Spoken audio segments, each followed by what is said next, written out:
지금 당장 확인 안 하시면 평생 매달 꼬박꼬박 들어오던 소중한 기초연금 한순간에 끊기거나 반토막 날 수 있습니다. 오늘 이 영상은 이미 기초연금을 받고 계신 분들은 물론이고 앞으로 받을 예정인 분들까지 단 한 분도 빠짐없이 꼭 보셔야 합니다. 평생 고생해서 이제 좀 나라에서 주는 돈으로 숨 좀 돌리나 싶었는데 갑자기 당신은 이제 대상이 아닙니다 라는 통보를 받는다면 얼마나 막막하시겠습니까?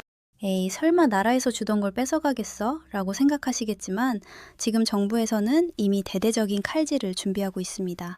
올해 다가오는 6월 지방선거 이후로 공식 발표될 이 개편안 때문에 누군가는 지금보다 더 많이 받게 되지만 또 누군가는 한 푼도 못 받게 되는 그야말로 기초연금의 대면역이 시작됩니다. 이런 중요한 정보를 모르고 계시다가 나중에 자녀들에게 손 벌려야 하는 비참한 상황이 생기면 안 되지 않겠습니까? 오늘 영상을 끝까지 보시면 내가 앞으로 기초연금을 계속 받을 수 있을지 아니면 금액이 얼마나 줄어들게 될지 그 명확한 기준과 대응 방법을 완벽하게 얻어가실 수 있습니다. 본격적인 내용에 앞서 이런 돈 되는 정보, 놓치면 나만 손해보는 정책 소식을 계속 듣고 싶으시다면 구독과 좋아요 한 번씩만 꼭 눌러주세요. 여러분의 클릭 한 번이 노후의 소중한 재산을 지키는 첫걸음이 됩니다. 그럼 6월부터 바뀌게 될 기초연금의 충격적인 실체, 지금 바로 시작합니다. 현재 우리나라에서 기초연금을 받는 어르신들이 벌써 780만 명에 육박한다고 합니다. 불과 2년 사이에 100만 명 넘게 늘어난 수치인데요. 문제는 우리나라가 너무 빨리 늙어가고 있다는 겁니다. 2030년에는 노인 인구가 1,300만 명, 2050년에는 1,900만 명까지 늘어날 전망인데 이렇게 되면 나라에서 감당해야 할 돈이 지금의 2배인 50조 원이 넘어가게 됩니다. 상황이 이렇다 보니 정부 입장에서는 더 이상은 안 되겠다. 주던 방식을 완전히 바꿔야겠다 라고 결단을 내린 겁니다. 특히 대통령이 직접 왜 중산층까지 기초연금을 받아야 하느냐라고 언급하면서 개편 논의에 불이 붙었습니다. 원래는 소득 하위 70%에게 주기로 했던 건데 실제로는 나라에서 재산을 계산할 때 빼주는 금액이 많다 보니 웬만큼 사시는 중산층까지 다 받아가고 있다는 지적이 나온 거죠. 정부의 의도는 명확합니다. 진짜 어려운 분들에게는 더 많이 주고 조금 여유가 있는 중산층 이상은 금액을 깎거나 아예 제외하겠다는 겁니다. 이제는 가만히 앉아서 주는 대로 받는 시대가 끝났다는 뜻이기도 합니다. 내가 어디에 해당할지 미리 계산해보지 않으면 나중에 큰 혼란을 겪을 수밖에 없습니다. 정확한 자격 요건과 신청 방법의 변화는 영상 뒷부분에서 자세히 다뤄드릴 테니 절대 놓치지 마세요. 이제부터가 정말 중요합니다. 정부가 구체적으로 어떤 칼을 휘두르려 하는지 그 핵심 내용을 하나씩 짚어드리겠습니다. 가장 먼저 기억하셔야 할 건 앞으로는 똑같이 하위 70%에 들어온다고 해서 다 같은 금액을 받지 못한다는 사실입니다. 지금까지는 기준만 통과하면 누구나 비슷한 금액을 입금받았지만 이제는 소득 수준에 따라 등급이 나뉘게 됩니다. 예를 들어 볼까요? 정말 형편이 어려워 나라의 지원이 절실한 분들에게는 현재보다 더 많은 40만 원 정도를 두툼하게 챙겨주겠다는 계획입니다. 반면 하위 70% 안에 아슬아슬하게 걸쳐 있는 분들, 즉 어느 정도 자산이 있거나 소득이 있는 분들은 지금보다 10만 원에서 20만 원까지 금액이 확 깎일 수도 있습니다. 내가 가진 재산은 그대로인데 나라에서 정한 기준이 바뀌면서 내 주머니로 들어오던 돈이 반토막 날 수 있다는 겁니다. 그런데 더 무서운 변화는 나라에서 내 재산을 계산하는 방식이 완전히 뒤바뀐다는 점입니다. 나는 월급도 얼마 안 되고 통장에 돈도 별로 없는데 설마 깎이겠어? 라고 방심하시면 큰일 납니다.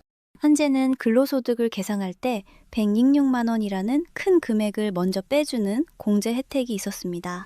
덕분에 실제 월급이 250만 원이어도 서류상으로는 소득이 낮게 잡혀 연금을 받을 수 있었죠.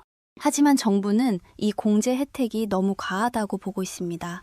실제 소득을 더 깐깐하게 반영하기 위해 이 공제폭을 대폭 줄이려 하고 있습니다. 즉, 예전 같으면 나라에서 봐주던 금액 덕분에 통과됐을 분들이 이제는 소득이 너무 높다는 이유로 탈락할 가능성이 커진 겁니다. 여기에 집값이나 땅값 같은 부동산 자산, 그리고 통장에 든 현금까지 소득으로 계산하는 기준을 훨씬 현실화한다고 합니다. 결국 집 한 채 가지고 있고 소액의 월급을 받는 평범한 어르신들이 가장 큰 타격을 입을 수 있는 상황입니다. 재산은 있지만 당장 쓸 현금이 부족한 어르신들에게는 정말 청천벽력 같은 소식일 수밖에 없습니다. 또한 정부는 기준 중위소득이라는 잣대를 새로 들고 나왔습니다. 예전에는 단순히 노인들끼리 줄을 세웠지만 이제는 대한민국 전체 가구의 중간소득을 기준으로 딱 정해버리겠다는 겁니다. 이렇게 되면 전체 국민 중간보다 잘 사는 어르신은 기초연금 대상에서 아예 제외될 수 있습니다.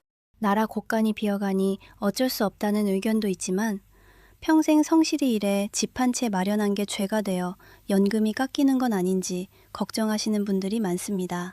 과연 나는 이 새로운 파도에서 안전할 수 있을까요?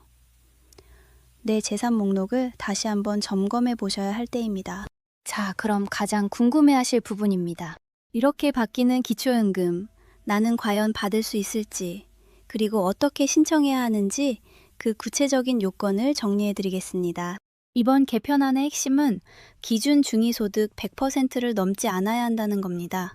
현재 논의되는 기준을 보면 1인 가구는 나라에서 계산한 소득 점수가 약 256만 원 이하, 부부 가구는 약 436만 원 이하일 때 기초연금 대상자가 될 가능성이 높습니다. 하지만 앞서 말씀드린 것처럼 나라에서 소득을 계산할 때 빼주던 공제 금액이 줄어들면 지금은 이 금액보다 적게 벌고 있어도 나중에 서류를 떼보면 기준을 넘어버리는 분들이 속출할 겁니다. 특히 자녀들이 사준 집이나 작은 상가 하나 때문에 수급 대상에서 제외되는 억울한 사례가 나올 수 있습니다. 그렇다면 우리는 무엇을 준비해야 할까요? 우선 올해 6월 지방선거 이후에 발표될 확정안을 반드시 확인하셔야 합니다. 정부는 이번 개편을 길게 보고 진행한다고 하지만 소득을 계산하는 세부 방식은 생각보다 빠르게 적용될 수 있습니다. 지금 내가 받는 금액이 조금이라도 줄어들 것 같다면 현재 내 명의로 된 재산이나 소득이 어떻게 잡혀 있는지 미리 파악해두는 지혜가 필요합니다. 신청 방법은 지금처럼 사시는 곳의 동사무소를 방문하시거나 복지로 홈페이지를 통해 온라인으로 신청하실 수 있습니다. 하지만 기준이 바뀌면 서류 준비도 더 깐깐해질 겁니다. 특히 통장 잔고나 숨겨진 재산까지 더 자세히 들여다볼 수 있으니 미리미리 정리해 두시는 것이 좋습니다. 제 개인적인 생각을 한 줄 덧붙이자면 이번 개편은 결국 나라 재정을 아끼기 위해 중간 정도 사시는 어르신들의 지갑을 닫는 과정이라고 볼 수 있습니다. 젊은 시절 고생해서 노후를 준비한 분들이 오히려 손해를 보는 구조가 되지 않도록 정부에서도 더 세심한 대책을 내놓아야 한다고 생각합니다. 오늘 영상 어떠셨나요? 기초연금은 내 노후를 지켜주는 가장 소중한 생명줄입니다. 나라에서 알아서 챙겨주겠지 하고 계시다가는 나중에 정말 큰 후회를 하실 수도 있습니다. 오늘 알려드린 내용 주변 친구분들이나 가족들에게도 널리 알려주세요. 미리 알고 대비하는 것만이 내 소중한 연금을 지키는 유일한 방법입니다. 영상이 도움되셨다면 구독과 좋아요, 알림 설정까지 꼭 부탁드립니다. 여러분의 응원이 저에게는 큰 힘이 됩니다. 다음에도 어르신들의 주머니를 든든하게 채워드릴 수 있는 알찬 정보로 다시 찾아뵙겠습니다. 끝까지 시청해주셔서 정말 감사합니다. 오늘도 편안하고 행복한 하루 보내세요.